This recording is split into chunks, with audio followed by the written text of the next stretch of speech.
ยังหาบ่มีเปลี่ยนแปลงกินแห้งเด้ลาสิ่งให้อ้ายเฮ็ดคือบ่หัวซายามน้องสิลาอ้ายไปคบกันมาตั้งนานฮักน้องหมดหัวใจอ้ายเฮ็ดบ่ได้อีหลีเดินมาขอให้ลืมความหลังที่เฮาเคยมีบอกเหตุผลว่าเจอคนดีเวิร์กกว่าที่เฮาคบกันขอให้อ้ายหยุดฝันขอให้เฮาจบกันมันบ่แม่นของงานอ้ายยังลืมน้องบ่ได้อ้ายขอเวลาทำใจรู้อยู่ว่าฮักมันคือการให้อ้ายสิพยายามลืมน้องให้ได้แต่มื้อนี้หัวใจยังไม่มีแววจะลืมใจอ้ายยังหาบ่มีเปลี่ยนแปลงอินแพงลืมยากช่วยขอเวลาให้อ้ายตั้งหลักจักหน่อยได้เด้อคนงามขออ้ายบ่ขาดใจ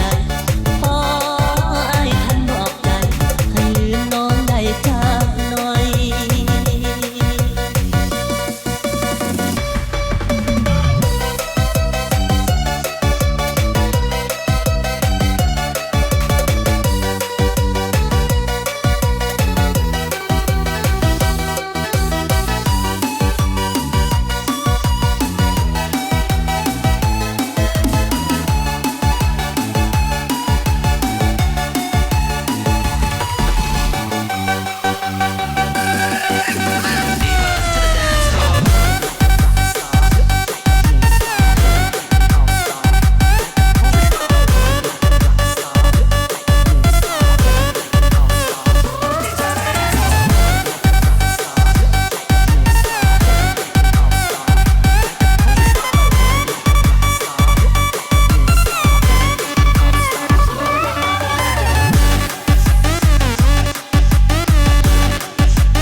เดินมาขอ